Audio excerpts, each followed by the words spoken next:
Episode 83। आखिर मिल ही गई सिमी अपने परिवार से। अब आगे। अगली सुबह आज पूजा का दिन था, जिस वजह से सभी लोग आज जल्दी उठकर पूजा की तैयारियां में लग गए थे। आज का दिन ऐव के लिए खास था।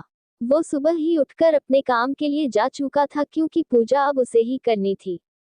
सिमी को उसने डिस्टर्ब नहीं किया था, जिस वजह से सिमी चैन से सो रही थी।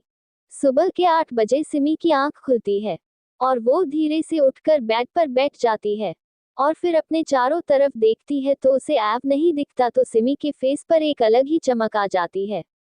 वो जल्दी से उठकर रेडी होने चली जाती है क्योंकि आज पूजा थी, जिस वजह से उसे सबके साथ रहना था।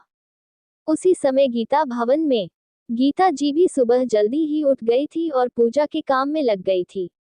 उनके साथ जानकी जी भी उनकी मदद करवा रही थी और गिरधर जी और समीर वो दोनों पंडित जी से बात करने मणिकर्णिका का घाट गए हुए थे, जहां आज की पूजा होनी थी।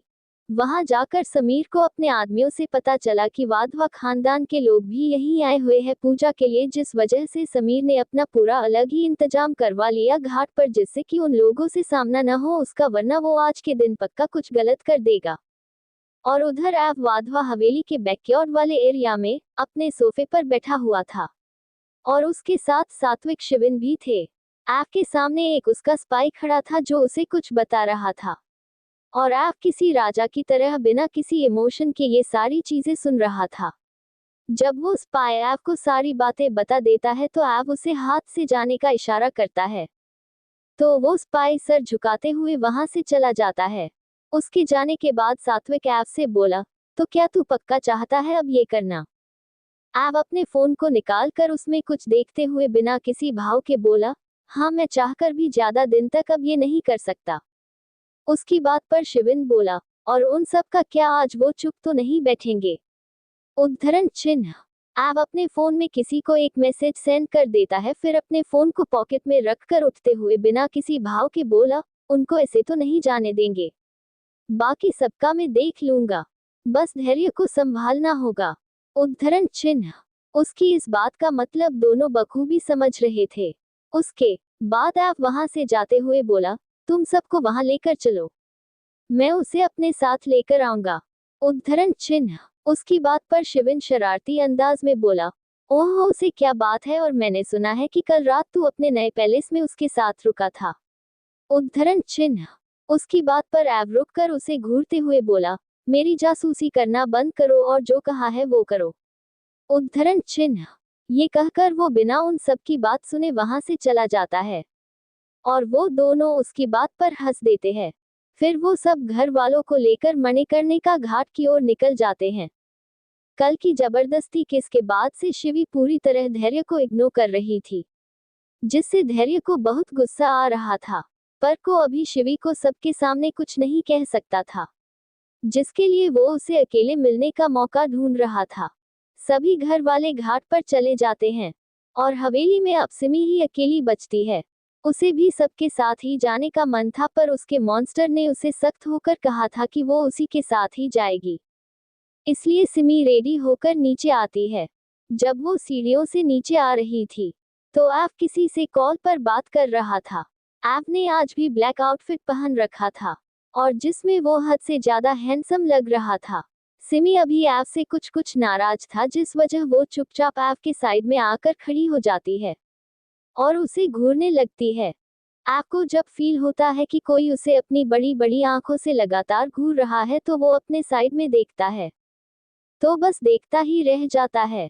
सिमी ने आज लेड येलो कलर की सिल्क साड़ी पहन रखी थी क्योंकि आज पूजा था और बालों को खुला छोड़ रखा था।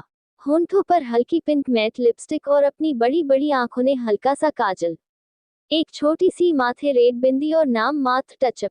वो इतने में ही बला की खूबसूरत लग रही थी, जिसे आप बिना पलक झपकाए देखे जा रहा था, पर सिमी उसे अपनी आंखों से घूर रही थी। ऐव जिससे बात कर रहा था तभी उसे उसकी आवाज आती है, तो ऐव अपने होश में आता है और उस इंसान का कट करके अपनी लिटिल वाइफ को देखने लगता है। ऐव सिमी को उसकी पतली सी कमर जो साफ साफ दिख रही थी उसे पकड़कर अपने पास खींचता है और उसके बाल उसके कान के पीछे करके उससे धीमी आवाज में बोलता है, क्या इरादा है मिसेज वाधवा आपका? सिमी उससे छूटते हुए मासूम सी आवाज में बोली, मेरा इरादा उन लोगों के साथ जाना था, आपके साथ नहीं। उद्धरण चिन्ह। एव उसकी इस बात पर घूर कर देखने लगता है तो सिमी एक प्यारा सा पाउट बना लेती है। तो एव हल्का सा हंस देता है, फिर उसके होंठों पर स्मूच करके उसे हवेली से बाहर ले जाता है और सिमी बस खुन्नस भरी नजरों से उसे देखते हुए उसके साथ जाने लगती है। कुछ देर बाद मणिकर्णिका घाट पर वाधवा खानदान के सभी लोग आ चुके थे। ऐप भी सिमी को लेकर आ चुका था और सिमी तुरंत उससे दूर होकर अनवी और चिक्की के पास चली गई थी। ऐप भी फिर पंडित जी के पास बिना किसी भाव के बैठ जाता है और पंडित जी पूजा शुरू करने से पहले ऐप को देखते हुए बोले, बेटा आप इन कपड़ों में पूजा में नहीं बैठ सकते और आपको पहले गंगा में स्नान करके यहाँ बैठना होगा। उद्धरण चिन्ह। उनकी बात पर ऐप जैसे ही उन्हें मना करने वाला था कि अधिराज जी उससे बोले, चीकू जैसा कह रहे हैं पंडित जी वैसा ही करो। उद्धरण चिन्ह। उनकी बात पर ऐप कुछ नहीं कहता, बस हाँ ने सर हिला देता है। उधर घाट की दूसरी तरफ समीर गंगा में स्नान करके पूजा में बैठ चुका था। वहां उसके साथ उसके दादा दादी और उसकी माँ थी। समीर उदास था आज क्योंकि उसे उसकी बहन की बहुत याद आ रही थी। आज वहां सभी उदास थे और दूसरी तरफ ऐव अपने बॉडी पर एक मात्र सफेद कलर की धोती जो उसके मस्कुलर बॉडी के कमर से बंधी हुई थी और जिसमें उसके 8 पैक एब्स हद से ज्यादा हॉट लग रहे थे। वो बिना किसी इमोशन के गंगा नदी में उतरता है। सिमी तो एकटक अपनी सांसें थामे ऐव के कभी एब्स को देखती तो कभी उसकी मस्कुलर बॉडी को। ऐव को ऐसे देख उसका छोटा सा चेहरा लाल हो गया था और वो अपनी नजरें उससे हटा लेती है और ऐव तो सिर्फ गंगा में डुबकी ले रहा था। कुछ देर बाद ऐव एक येलो कलर का कुर्ता पहनकर पूजा में बैठता है। उस कुर्ते की डिजाइन से ही पता चल रहा था कि वो किसी बड़े डिजाइनर से बनवाया गया है। ऐव के मां नमिता वाधवा की तस्वीर ऐव के सामने रखी हुई थी और ऐव शांत मन से पंडित जी की बताई गई विधि को कर रहा था और मेनका वाधवा को इन सब में कोई दिलचस्पी नहीं थी। वो तो बस शायद किसी के आने का इंतजार कर रही थी और बार बार सिमी को देखकर एक एविल स्माइल कर रही थी। उधर सिमी का मन बड़ा अजीब सा हो गया था। उसे लग रहा था कि जैसे यही कोई अपना हो उसका। पूजा होते होते 2 घंटे बीत चुके थे और अब आहुति हो रही थी। ऐव का चेहरा उस आग की लपटों में बेहद खतरनाक और चमक रहा था। सिमी से जब और रहा नहीं जाता तो वो खुली सांस लेने के लिए घाट की तरफ चली आती है क्योंकि उसका मन बहुत बेचैन हो रहा था।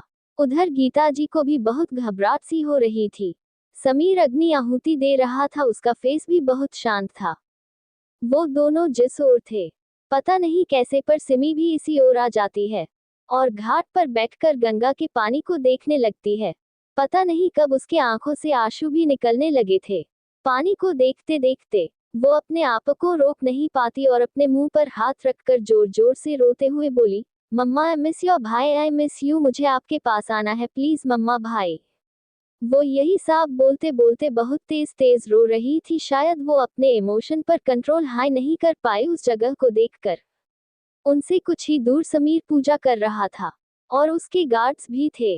गीता जी जब किसी के बिलखने की आवाज सुनती है तो वो सबकी ओर देखती है। सभी भी एक दूसरे की ओर ही देख रहे थे तो गीता जी उस ओर देखती है जहां उन्हें एक लड़की घाट पर उनकी तरफ पीठ करके बैठी रो रही थी। गीता जी उसे देखकर सभी से बोली, लगता है उसे कोई दिक्कत है, मैं देखकर आती हूँ। समीर तुरंत उन्हें मना करते हुए बोला, आप कहीं नहीं जाएंगी माँ, यहाँ कहीं भी खतरा हो सकता है। उद्धरण चिन्ह। गीता जी को अभी सिर्फ उस लड़की के बिलखने की आवाज ही आ रही थी जिसे सुनकर वो बहुत बेचैन हो रही थी। वो समीर से बोली, मैं गार्ड्स को साथ लेकर जा रही हूँ, बस उसे देखकर आ जाऊंगी। उद्धरण चिन्ह। ये कहकर वो बिना समीर की बात सुने गार्ड्स के साथ उस तरफ बढ़ जाती है। सिमी अभी बस रो रही थी तभी उसे पीछे से किसी के आने की आवाज आने लगती है। वो अभी रो रही थी जिस वजह से उसने नहीं देखा कि कौन है।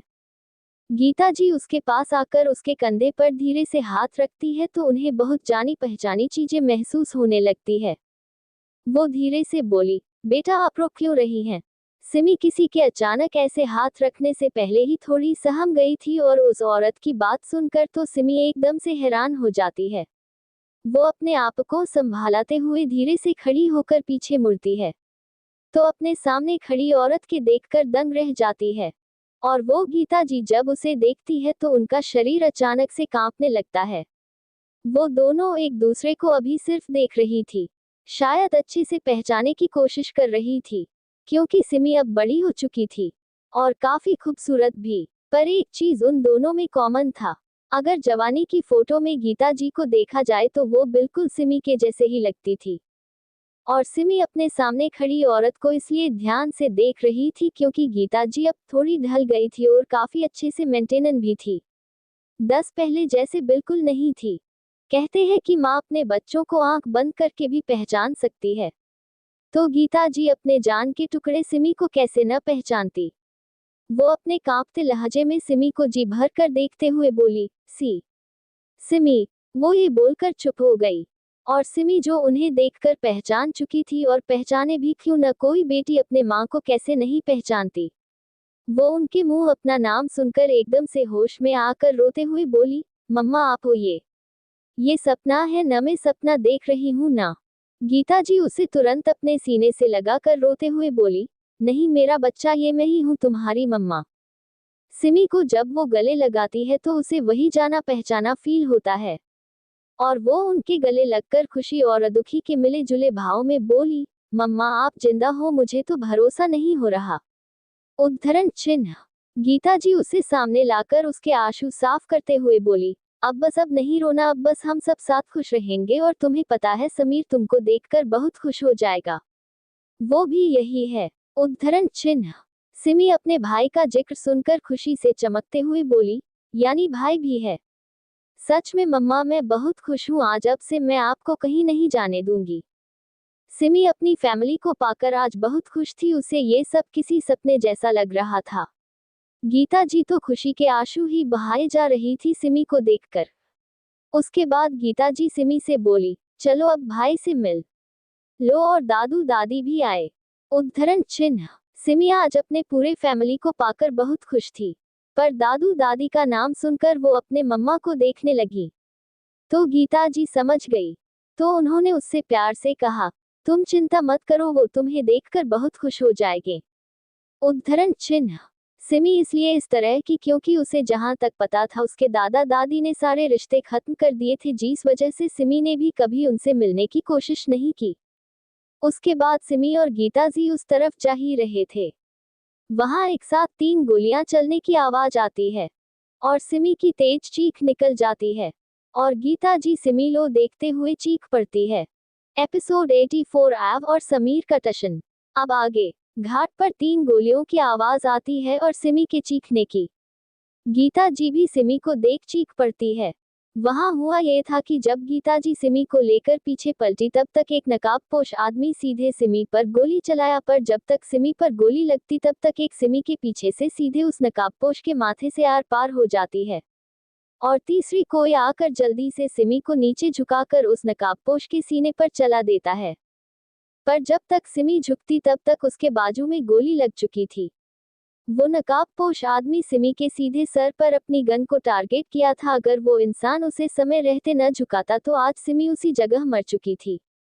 सिमी के बाजू में गोली अंदर तक जा चुकी थी, जिससे उसे बेहिसाब दर्द हो रहा था। खून पूरा घाट पर बिखर चुका था। पहला इंसान जिसने सबसे पहले उस आदमी पर गोली चलाई थी, वो जमीन पर सिमी का खून देख और उसकी चीख सुन जैसे पागल सा हो गया। उसकी गन में जितनी गोलियां थी वो सारी की सारी उस नाकाबपोश पर चला देता है। वो आदमी तो कब का मर चुका था। पहला वाला इंसान चिल्लाते हुए सिमी के पास आकर उसे अपनी बाहों में भरते हुए उसके छोटे से चेहरे को थपथपाते हुए जल्दी में बोला, लिटिल वाइफी गेट अप, मैं तुम्हें कुछ नहीं होने दूंगा। उद्धरण चिन्ह। सिमी अब तक बेहोश हो चुकी थी क्योंकि जिंदगी में पहली उसका ऐसे खून बहा था और उसे इतना दर्द हुआ था क्योंकि वो अपने मॉन्स्टर के साथ रहकर कभी जानी ही नहीं कि इतना दर्द क्या होता है। ऐप ने उसे अपने पलकों पर रखा था। गीता जी और वो जो दूसरा इंसान था, वो समीर था, जो उन लोगों की बातें पहले ही सुन चुका था और अपनी बहन को गले लगाने आगे आ रहा था, पर उसे नहीं पता था कि उसकी बहन पर ऐसे कोई गोली चला सकता है। अगर वो उसे न झुकाता तो शायद आज वो एक बार फिर अपनी बहन को खो देता। गीता जी का तो सिमी का खून देखकर ही बुरा हाल हो गया था और वो सिमी के पास खड़ी होकर रोते हुए उससे बोली, बेटा हम तुम्हें अब नहीं खो सकते, हम तुम्हें कुछ नहीं होने देंगे। उद्धरण चिन्ह।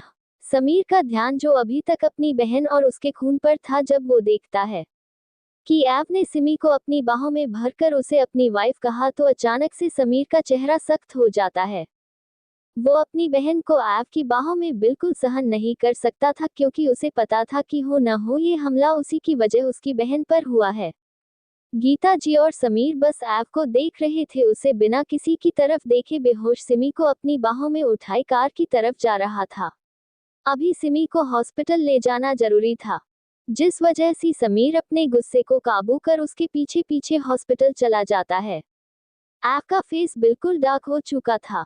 वो किसी यमराज से कम नहीं लग रहा था इस वक्त। उसके फेस पर कोई इमोशन नहीं था। कुछ देर बाद लाइफ केयर हॉस्पिटल के वीवीआईपी इमरजेंसी रूम के बाहर समीर, गीता जी, सात्विक, शिविन, धैर्य और एक अलग जगह पर ऐव बैठा हुआ था। उसका फेस इमोशन लेस था। औरती की रेड लाइट ऑन थी। अंदर सिमी का ऑपरेशन हो रहा था। इस समय सबके फेस पर चिंता साफ थी।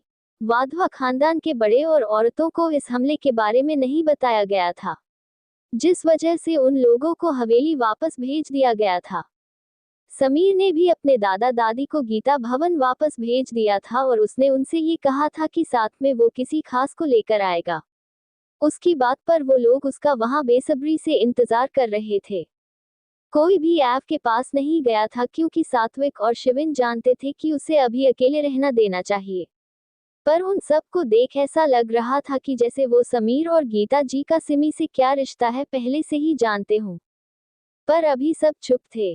समीर के मन में आग लगी हुई थी। इस वक्त वो अब ऐव को अपनी बहन के साथ एक पल नहीं देख सकता था, इसलिए उसने सोच लिया था कि सिमी को जैसे होश आएगा वो उसे अपने साथ लेकर जाएगा। करीब 1 घंटे बाद औरती का दरवाजा खुलता है तो समीर वहीं गेट पर ही था। डॉक्टर को आता देख समीर जल्दी से उनसे बोला, मेरी बहन कैसी है, वो अब ठीक है ना?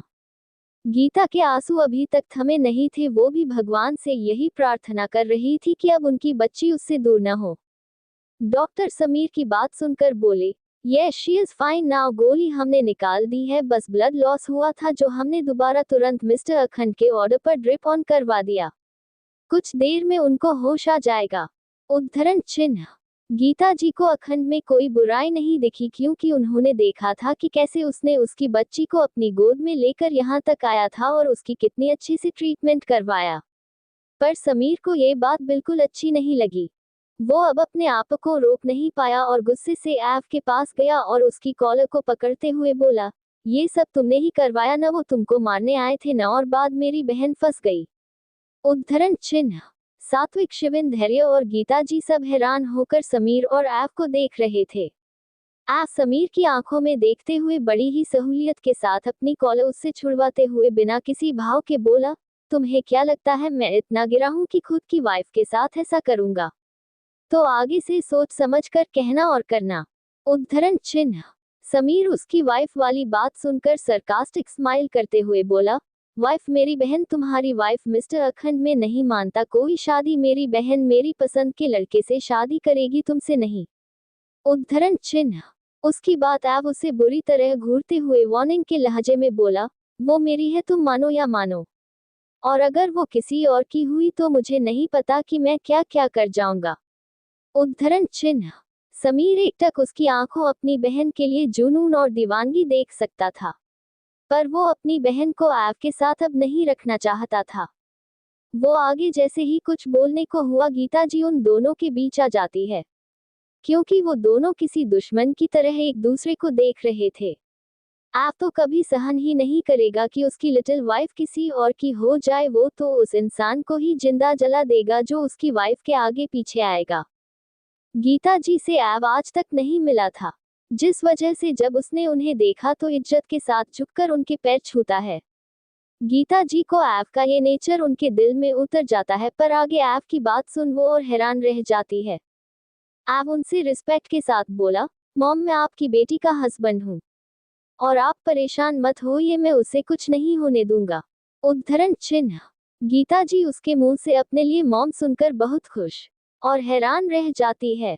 ऐव समझ रहा था उनको, जिस वजह से वो उनसे बिना किसी इमोशन के बोला, मैंने उससे बहुत सारी बातें सुनी है आपके बारे में, और अगर वो आपको मम्मा बोलती है तो मैं भी आपको मॉम तो बुला ही सकता हूँ। उद्धरण चिन्ह। गीता जी को ऐव का स्वभाव बहुत रहीश लगता है, क्योंकि उसकी आवाज में रिस्पेक्ट साफ थी, और वो करे भी क्यों न, उसकी लिटिल वाइफ ने उसे बहुत कुछ बताया था गीता जी के बारे में, जिस वजह से ऐव के मन में उनके लिए रिस्पेक्ट आ गई थी। गीता जी उसकी बात पर प्यार से ऐव से बोली, मुझे कोई दिक्कत नहीं है बेटा, मैं इस शादी को भी मानती हूँ और तुम्हें अपना बेटा भी, तो तुम मुझे माँ बुला सकते हो। उद्धरण चिन्ह। अपने माँ को ऐव के साइड जाता देख समीर गुस्से में बोला, माँ आप अभी कुछ नहीं जानती इन सब लोगों के बारे में, पर मैं अच्छे से जानता हूँ और इसीलिए अब मेरी बहन मेरे साथ रहेगी। ऐव समीर को देखते हुए शालीनता के साथ बिना किसी भाव के बोला, ठीक है ले जाओ मेरी वाइफ को अपने साथ, उसके क्या कहते हैं उसे।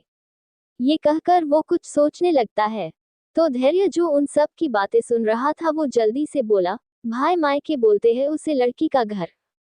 उसकी बात पर ऐव बोला, हाँ मायके तो ले जाओ उसे अपने साथ, उसके मायके पर मैं उसे जल्द ही लेने आऊंगा और देखता हूँ कि कौन उसे मेरे पास आने से रोकता है।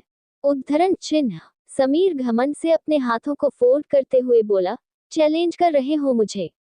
उद्धरण चिन्ह। ऐव उसकी कॉलर को ठीक करते हुए एटीट्यूड में बोला, हाँ साले साहब यही कुछ समझ लीजिए। उद्धरण चिन्ह। ये कहकर वो उससे दूर होकर सीधे सिमी के रूम के अंदर चला जाता है, और समीर दांत पीसते हुए खुद से बोला, मैं इसका साला कब से हो गया, नहीं मैं अपनी बहन को इसके पास अब दोबारा नहीं भेजूंगा। उद्धरण चिन्ह। गीता जी और बाकी सब समीर को देख रहे थे। समीर को देखते हुए धैर्य धीरे से शिविन और सात्विक से बोला, भाई को अपने साले को मानने में काफी टाइम लगने वाला है, और अब और भी मजा आएगा, मैं तो बहुत एक्साइटेड हूँ इन दोनों की लड़ाई देखने के लिए, वो भी हमारी क्यूटी के लिए। उद्धरण चिन्ह। उसकी इस बात पर सब मुस्कुरा देते हैं, और वही वार्ड के अदन ऐव अंदर से रूम का गेट लॉक करके सिमी के बैक साइड पर रखी चेयर पर बैठ जाता है, और उसके छोटे से हाथों को अपने हाथों में लेकर एकटक सिमी को सोता देखते रहता है। सिमी का छोटा सा चेहरा अब थोड़ा मुरझा सा गया था। ऐव उसके हाथों को किस करते हुए उसकी तरफ देखकर एक खतरनाक आवाज में बोला, लिटिल वाइफी तुम्हारी ये हालत आज जिसने की है उसे अब मैं मौत से भी बदतर सजा दूंगा। उद्धरण चिन्ह। फिर वो उसके करीब जाकर उसके नर्म होठों पर हल्के से जैसे ही किस करता है, सिमी की बड़ी बड़ी पलकें फड़फड़ाने लगती है, जैसे कि वो उठने वाली हो। ऐव फिर उसके साइड में बैठकर उसके हाथ को कसकर पकड़ लेता है, और सिमी धीरे से अपनी आंखें खोल देती है। उसके राइट वाले बाजू में अभी तक दर्द था, वहां पट्टी बंधी हुई थी। उसके मुंह से धीरे से आह निकल जाती है। ऐव जल्दी से उसके चोट पर अपने हाथ रखकर धीरे धीरे उसे सहलाते हुए प्यार से बोला, दर्द हो रहा है क्या। सिमी को सब याद आ जाता है कि कैसे वो अपनी फैमिली से मिली और फिर उसके साथ ये सब हुआ। वो अपने आंखों के सामने ऐव को देखकर अपनी आंखों में आंसू लाते हुए धीरे से बोली, हूँ अभी सच में दर्द हो रहा है बहुत। उद्धरण चिन्ह। ऐव उसकी आंखों पर किस करके प्यार से बोला, लिटिल वाइफी बहुत जल्द दवा के इफेक्ट से ये सब ठीक हो जाएगा, ओके अब रो मत। उद्धरण चिन्ह। सिमी बच्चों की तरह क्यूट सा फेस बनाकर हाँ में सर हिला देती है। फिर ऐव से वो खुश होते हुए बोली, आपको पता है मेरी मम्मा और भाई सभी जिंदा है, उन्हें कुछ नहीं था, मैं बहुत खुश हूँ। ऐव उसके फूले हुए गालों को प्यार से चूमते हुए बोला, मम मुझे पता है वो सब बाहर ही हैं। उद्धरण चिन्ह। सिमी जल्दी से बोली, अच्छा तो उन्हें अंदर ले आइए, मुझे अपने भाई से भी मिलना है। उद्धरण चिन्ह। भाई का नाम सुनकर ऐव का फेस अजीब तरह सा हो गया। सिमी अपनी बड़ी बड़ी पलकें झपकाते हुए उसकी तरफ बहुत ही क्यूट तरीके से देख रही थी। ऐव एक नजर सिमी को देखकर हाँ में सर हिलाता है, क्योंकि कुछ भी हो आज समीर ने उसकी लिटिल वाइफ की जान बचाई थी, और वो था भी सिमी का भाई, जिस वजह से उसकी बात मानकर रूम से बाहर निकल जाता है। उसके रूम से बाहर आते ही समीर उसे घूरते हुए बोला, मेरी बहन से अब दूर रहना। उद्धरण चिन्ह। ये कहकर वो अंदर सिमी के पास चला जाता है, और ऐव उसे घूरता रहता है। गीता जी को उनका ये सब देखकर काफी हंसी आ रही थी। वो भी ऐव को प्यार से देखते हुए वार्ड के अंदर चली जाती हैं। अब बाहर एव, सात्विक और शिविन धैर्य थे।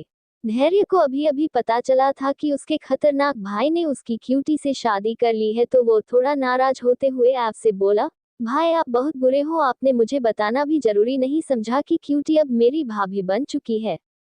उद्धरण चिन्ह।